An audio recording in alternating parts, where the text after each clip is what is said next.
Welcome to the Leadership Variations Unfiltered podcast, where each limited run series tackles the leadership problems no one is naming, how women in STEM actually succeed, why leadership fads always fail, and where talent strategy breaks down when the stakes are the highest.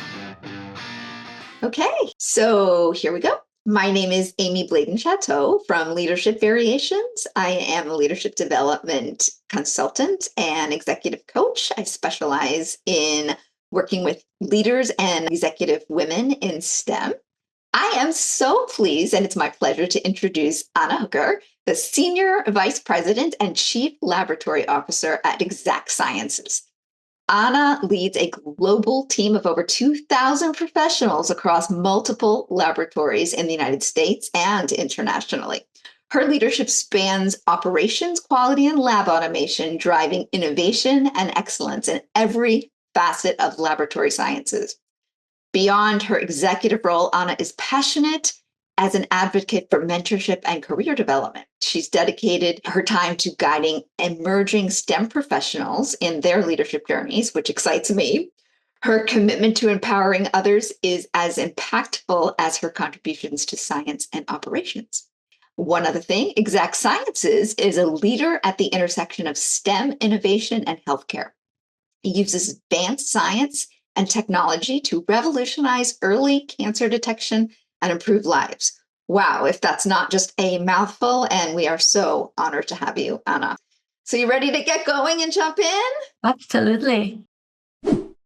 So tell me, as to Exact Sciences and where you are now, as I'm coaching senior women in STEM, I have found that the most powerful parts of someone's leadership, they're not on the resume. So tell me where you're leading today. What's something that's really meaningful that you've built or influenced that others may not see from your resume? I think that the unspoken parts of the resume are usually those segments that allow you to deliver on all the things that you're accomplishing as a leader.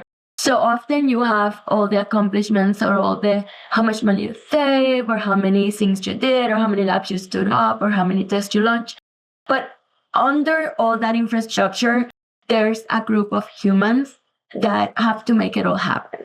And that's what is not seen. What is not seen is what it takes to work every day in and out with those other leaders, other teams, and how to help them every day to give their best, come ready to just offer all they got, put it on the table, and execute on things in this space that has to move fast, has to move with the highest quality, and has to be very intentional about what we do every day. So Right. It's that village of people that I have behind me that truly, truly, truly are the ones executing on what we need to accomplish. That's not necessarily something that is displayed on a resume or on a sentence necessarily. I love that. And I love that you call it a village of people. That's really interesting. And it's especially humble considering what you've been able to do to get to the senior leadership role.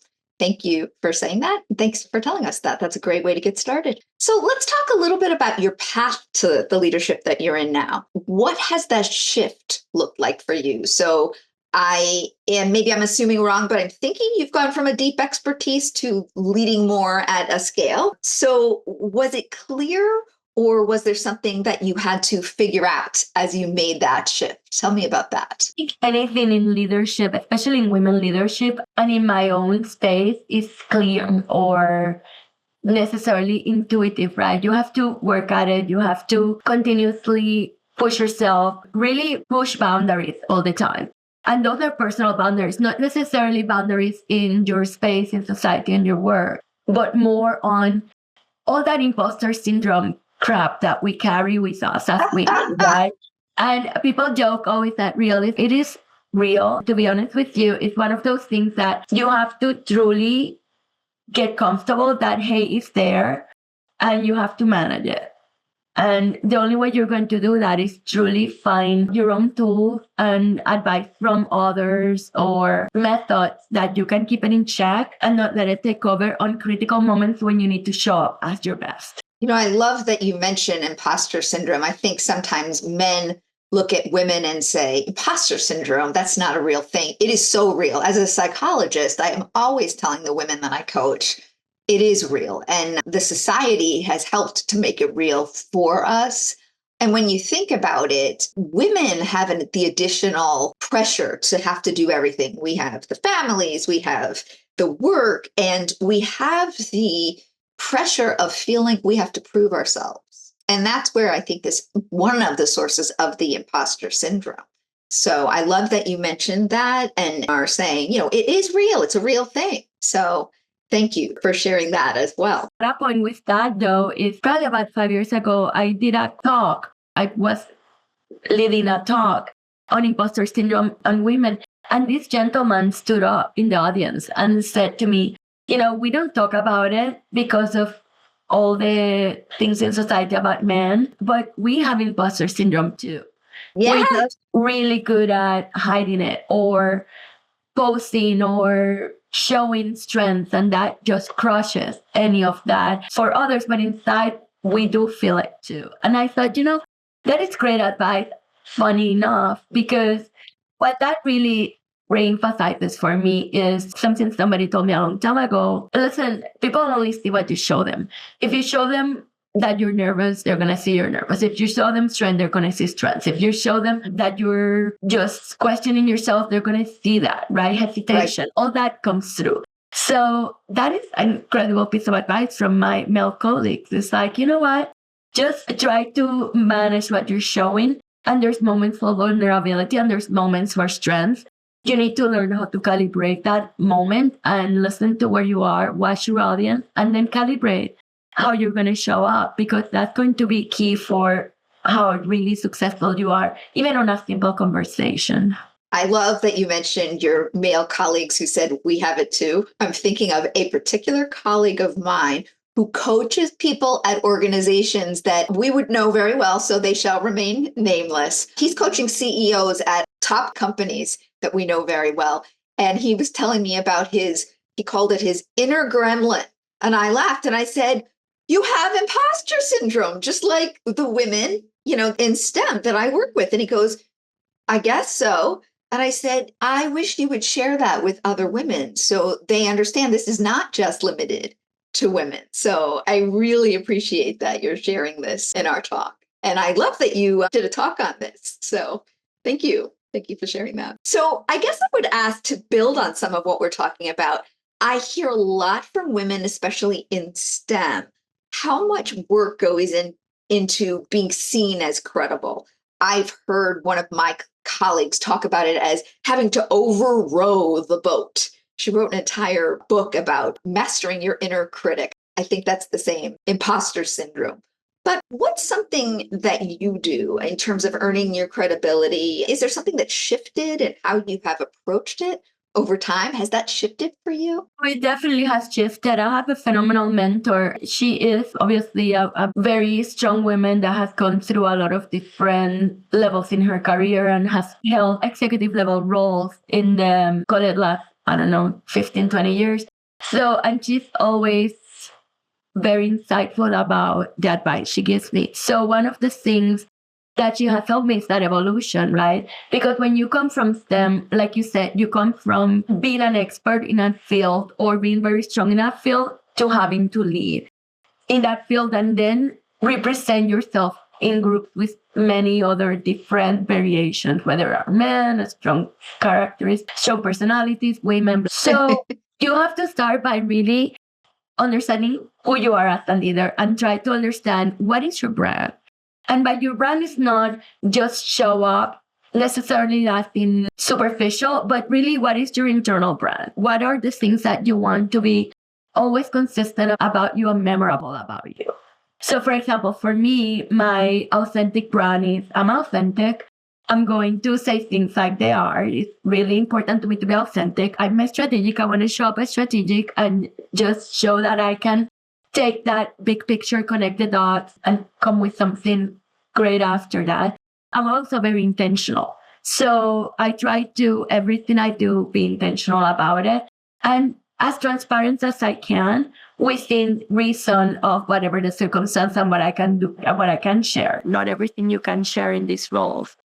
especially, without particular guardrails, etc. You have to know your audience and you have to know your role and position in an organization. Right, right. And then, of course, I am kind. So that's my brand, right? So as long as those things are my true north, it's easy for me to show up that way and then always have that in mind when I'm talking to others. So as long as I can have that important perspective of who I am, it's easier for me to evolve. So when I think about my own evolution, I think about, okay, what have I learned other than my brand and being consistent?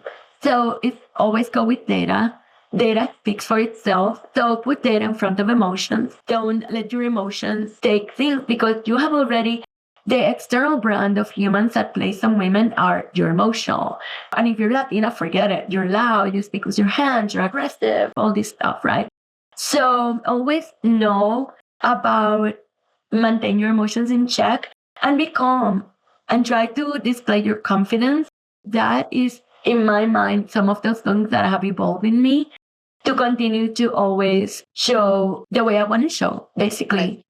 And then, of course, you have to add other garbands.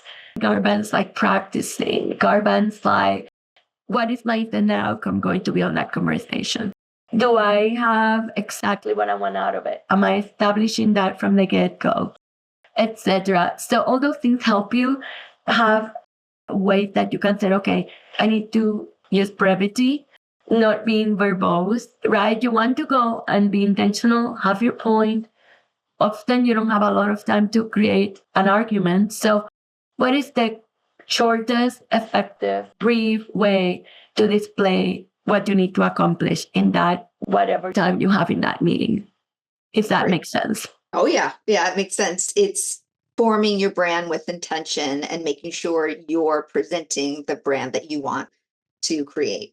I love that. And I love that for you, you've decided that authenticity, but at the same time, being yourself, your true north is your brand. So let me ask you this in terms of authenticity. I'll push a little bit here, if I may.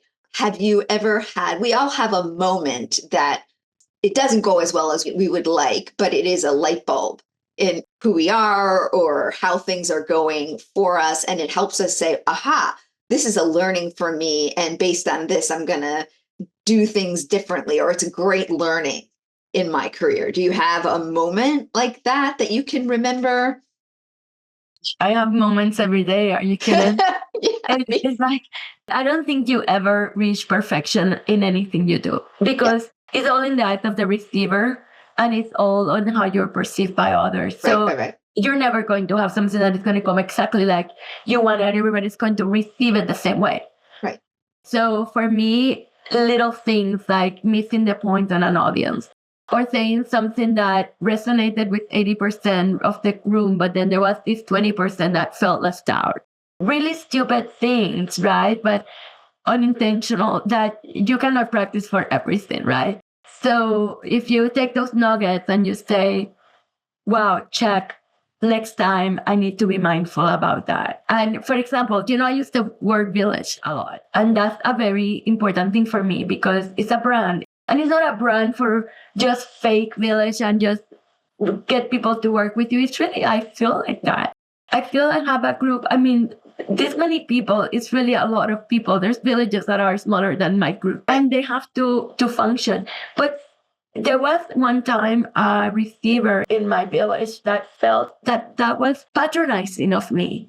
And that I was treating people like they were a group of chiefs and Indians or villagers in some country that were not as educated or they were not as knowledgeable. Completely extreme to the other end that it would have never occurred to me to even refer to my teams like that. But what that taught me was that even though you think you're coming across authentic, even though you think that you're coming across how you intend, that's not always the case. And you need to always go with the understanding that there may be times where you have to read your room and read the faces of the people you're talking to. And if you notice any trepidation or somebody that is not tracking with you, you may need to stop, step back, and try to reemphasize or clarify or make a point about, I hear you. to you, that was then something that resonated, and I honor that and I value that. Thank you for sharing. And for me, this is how it came across, right? This is my message. It's not meant to be something that you have to completely buy in. It's just a data point. You said, however, whatever is worse for you, right? It's no different than a business book, right? You read a business book and you're like, BS, nugget. BS, nugget, right? Not everything resonates.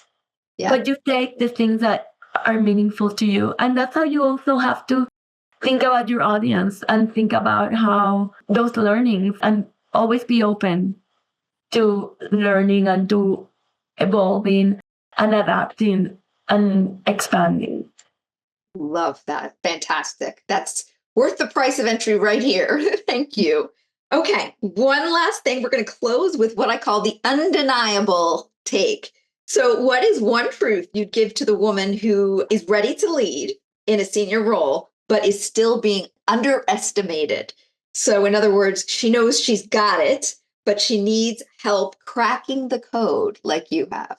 I don't know about I've cracked the code, or I have gotten very good at trying really hard and at least hearing the noise on the little box that something may be cracking. So, but resilience.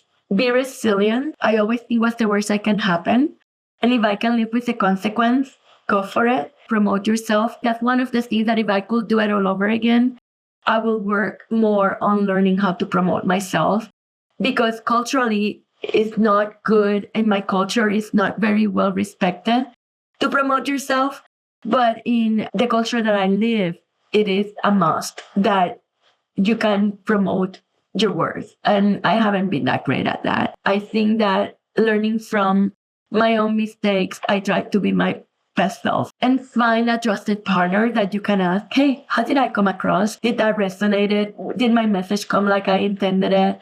And if not, what could I do better? Be humble, be vulnerable, and be open to advice, right? Be open to learning more and always be accountable. Those are things that will always help you go far in whatever you do. Because if you always use data, no emotions, and you're consistent, there's not much that can go wrong that you can control. You can control what you can control, and be open to learn from whatever the universe put in front of you. Fantastic. Well, I don't even know what to say. This has been such a pleasure and an honor to speak to you, Anna. And I'm so happy to have had the opportunity to speak with you today. And I hope lots of women can hear and learn from your experiences, women in STEM and women in STEM adjacent fields. So thank you for being with me today. Again, I'm Amy Bladen Shatto, and I am a leadership coach in women in STEM industries. And I am happy to have had you listen to our podcast today. Thank you very much. Thanks, Amy.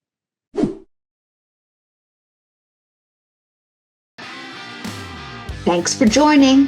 For more unfiltered advice and tools that drive real business value, subscribe to our newsletter, connect on LinkedIn, or book a consult, because leadership development fails when we solve the wrong problems. Find all links below.